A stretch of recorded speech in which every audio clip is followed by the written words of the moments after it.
Hey everyone, and welcome to Make Business Better from Quartz. I'm Zach Seward.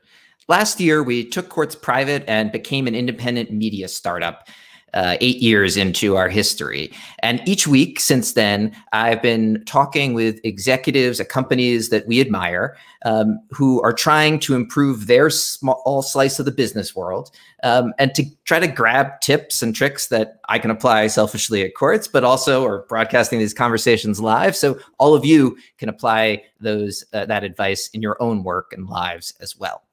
In today's episode, we're going to be talking about building a more inclusive and diverse talent pipeline. And our guest to talk about all of that is Linda Boff, CMO of GE, clearly a company that hires a lot of engineers. And so most of our focus will be specifically on the talent pipeline for engineers. And in the next 15 minutes, as always, we'll go over the Quartz essentials on that topic, bring in Linda to talk about what GE's been up to lately and what's been working in terms of improving the talent pipeline. And as always, try to focus on practical tips that we can all apply in our own work and lives. Happy to take any viewer questions too. So if you want to drop those into the chat, we'll get to them as we go. But let's start, as always, with the Quartz essentials. Today, starting from the right, more than half of companies around the world report a shortage of engineers. By the way, that includes Quartz, qz.com/careers if you want to join our great company. But when we look at the pipeline of engineering talent coming out of schools, it remains as homogeneous as ever. I mean, the stats here are frankly incredible. In the UK today, it is still the case that only 12% of engineers are women. And in the US, when you look a little further back into the engineering pipeline in terms of who's coming out of school with science and technology degrees, only 20% are people from underrepresented backgrounds, and that includes women. So women, minorities, people with disabilities comprise only 20% of students receiving degrees in science and technology in the US, which is progress from 10 years ago, but not much. And so all of those fairly dire statistics, which GE recently put forth in a helpful report, help explain why the company has chosen to take pretty dramatic action to try to help improve the pipeline for its engineering talent, for engineering talent writ large, and made this recent announcement committing $100 million to that effort. But rather than have me talk about what that effort is, let's have the person behind and leading that effort join us to talk about it. That's Linda Boff, whose day job is CMO of GE, also serves as president of the GE Foundation, which is what this initiative is part of. Linda, thanks so much for joining us. Zach, it's great to be here. Thanks for hosting me, and I love this concept that you have for the show. So excited to talk to you more. Yeah, no, I appreciate the advice in advance. So you're not the first person we've had on the show who's actually working in a legitimate office, but they're the first person in a while, and certainly since things started in the U.S., at least to feel like they were coming back to normal. So if you mind, I ask, are you back full time in the office? What's your work-life situation? I've seen some of your previous episodes, and it's always fun to sort of see the background and see where people are. I'm in an office. I'm in our learning center, which is in Lower Westchester in New York.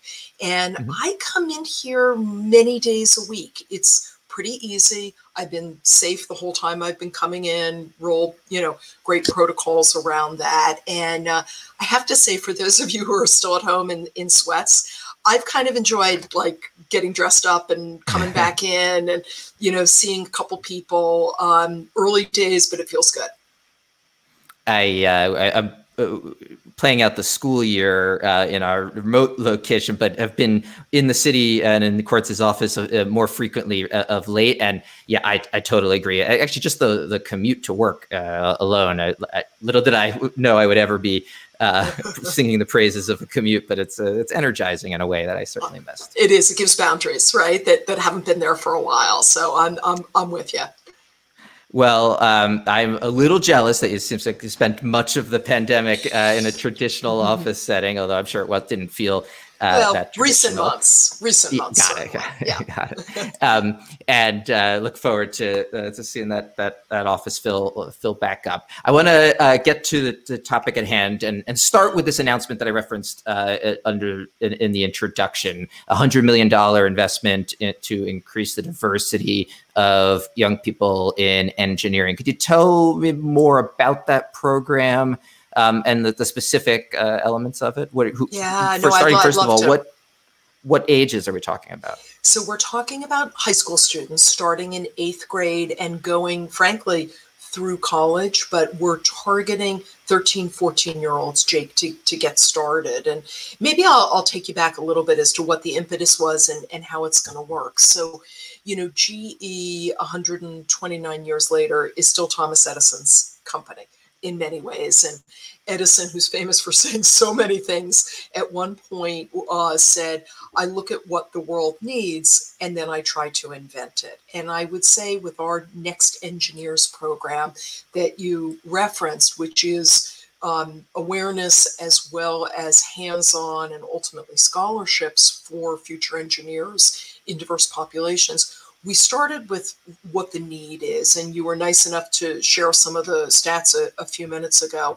The truth of the matter is we don't have enough engineers in the world, and diverse populations, women, minorities, are terribly, woefully underrepresented in engineering. So without a doubt, there's a need. I won't do a lot of stats because I never think that's memorable, but I will say in the U.S. we're trying to add 6 million jobs by 2029, and hopefully nearly 125,000 of those will be engineers. So how do we make sure that folks who might not be exposed to this have an opportunity? I don't know about you. When I was 13 years old, if someone said to me, what do you want to be when you grow up? I don't think engineering would have been on the list, not because it isn't a great career, not because it isn't interesting. I just think the awareness of it amongst young people is not what it needs to be.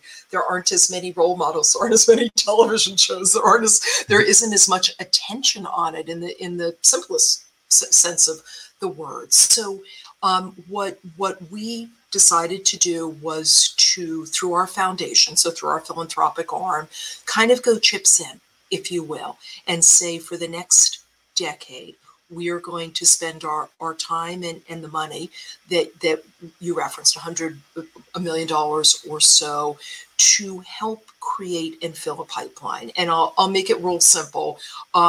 We are hoping that, again, in this next decade, we will reach about 85,000 students through programs in, call it 25 cities, give or take, hopefully a little bit more. And we're going to do this, Zach, through kind of like this three-pronged effort. One is, how do we expose the 8th graders, again, ages 13, 14, to discover what engineering is? How do we create assemblies, workshops in their schools so that they can just get a taste of it? What is this about? What is engineering? You build things. What kinds of things? Part one. Part two is a camp, an immersive camp for 9th graders, where folks will get to go for a week and build rockets and figure out how to make things float, and how do you design a prosthetic, etc. And then finally, as you get later into high school, an academy, like a 3-year college readiness program that will result in scholarships. So it's multifaceted, but by design.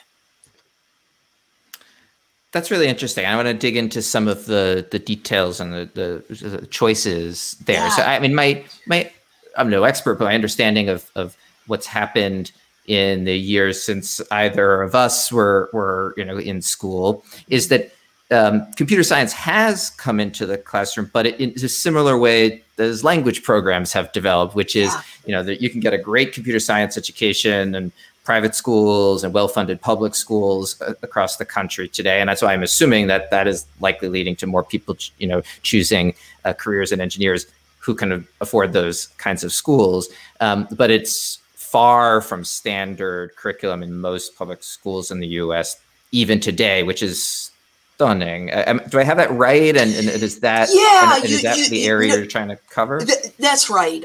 You do have it right. And what I would say is, GE, we employ about 200,000 people. And of those 200,000, we have about 30,000 engineers. Our engineers, we have some computer scientists, as you would imagine, but we have mechanical engineers and chemical engineers and sort of, Jake, what I would think of as almost the hard sciences, so to speak. And I don't think those programs have grown with the pace that some of the, AI, computer science has, number one. Number two, you hit it, in terms of, I think if you're at a well-heeled private school, your chances of exposure are higher. I would hope they're higher. But I think in some of the less well-served public schools and amongst populations that just don't get that level of exposure, be it through their community or home, that's where we're really trying to hit this particularly hard. And I would say, I don't know, I always think about how I learn, which is obviously just a view of one, but I think with engineering, because it is about building in so many ways, there's a classroom aspect. There's having an engineer from GE who's, worked in the field for years, come and do an assembly or speak to your class. And I think that's good because I think, people want to see what a role model looks like. There's also the roll up your sleeves side, right? What does this mean? How do you build things? And I think that is an area that just isn't taught in high schools the way that it could be, where, you need some out of school, you need some sort of extra helpings on top. Got more vocational education in that case. Yeah, that's right. Why the choice to focus on high school students with this program? Yeah, we spoke to so many folks on this one before we made that decision, because I think for anybody, who's thinking about, okay, something in, say, the STEM field, and where do you best interact and interject? The more we spoke to both folks within our company who are now engineers, as well as just folks on the outside, the poorest moment seems to be at this, late middle school, early high school level, where there's the opportunity to inject curriculum and information, and there's a pathway, and as I described, our sort of trifecta, right, of discovery and then immersive camps and then ultimately something more in depth.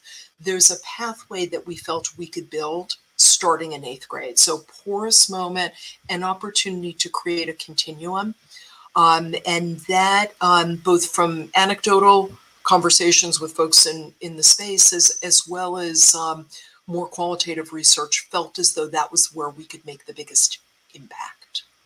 Got it.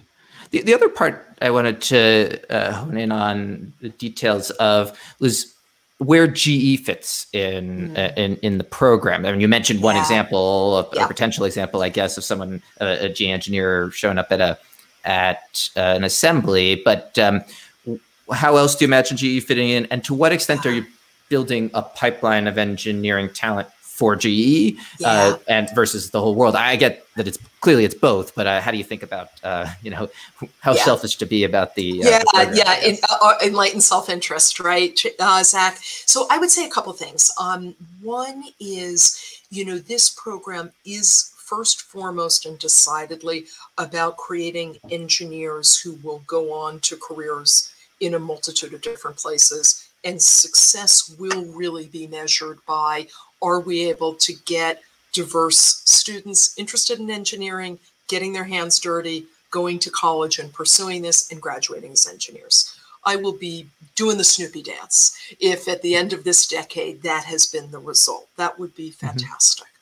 Period, over and out. From a GE point of view, that's right. One aspect is GE has a history of volunteerism. I think a lot of companies do. It's very pronounced here. We've had volunteer programs for years. So as we select these various cities that we're going to introduce next engineers, what we looked for was a confluence of a couple things. One, population of GE employees so that they can actually go volunteer. Two, a population of diverse students so that we can reach our target. And three, a place where we could partner with a great be it a university or, an organization. I'll throw out a name just as a name, not necessarily a decided partner, but somebody like a First Robotics where, you can bring together a number of these different things. So GE footprint, important. Our employees will take a lot of pride, whether they're showing up in the classroom or simply knowing that in a community where we have a big presence, this is something that is core to our program. I'll tie it back just to make sure I answer your question to our own recruiting. As I said, success is more engineers out in the world who come from diverse populations. That would be wonderful.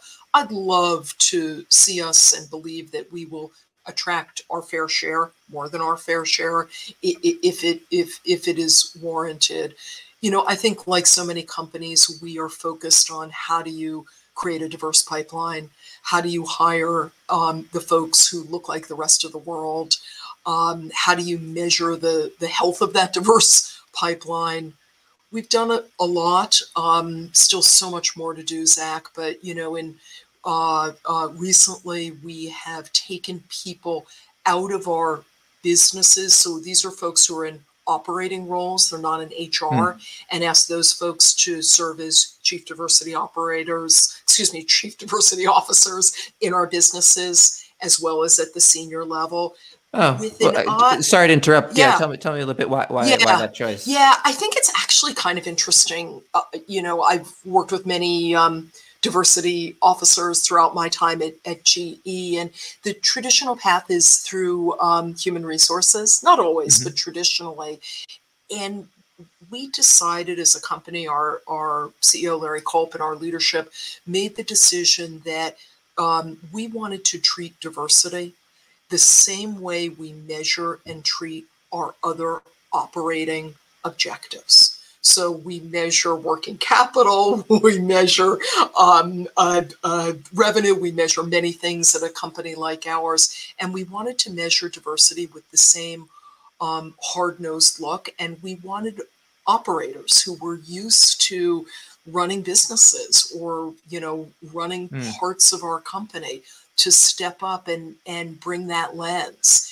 And indeed, at a company level, there are a couple key performance indicators that we pay attention to. We call them level 1 KPIs, not to get too far down that rabbit hole. And one of them is diversity. So we have work to do as percent of employees of color. By all definitions of diversity, color, gender, sexuality, etc. So the broadest possible definition. And the fact that we have folks with operating expertise holding our businesses and ourselves accountable, I think is a good step. It'll be. Sorry to volunteer you without asking, but we got to have you on in a year or two. I feel like to talk more about how that's going. It's an interesting way to set it up, and I would love to find out the pros and cons of that approach. As lots of companies, GE included, sort of try to reformulate their approach and bring it closer, make D&I like a core part of the company's operation, not a department on the side. That's right. That's right. And I think, Zach, look, we don't have the corner on this. I think there's probably, scores of ways to prioritize and measure diversity. This is the way we've chosen, and early days, but happily we'll come back when we have something to say. Yes, yeah, exactly. No, it has a very GE feel to it. It does. It does. It's very operating, isn't it? Yes, yes, yes. No, I've come to learn there's no perfect model for anything in business, but it is useful to learn from companies that make even the slightest variations in how things are traditionally done. Yeah, I think we'll all learn together.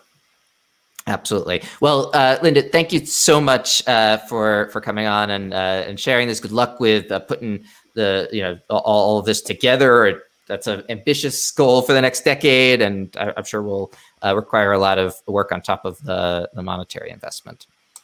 But Zach, we'll have you on. Sorry, I just lost you at the end, but I was going to say we'll have Linda back on in 2022 to talk more about the other topic.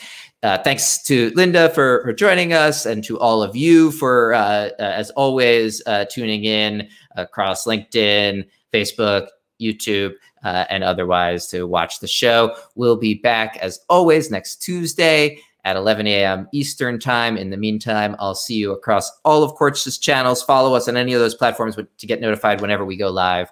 I hope you have a great rest of the week.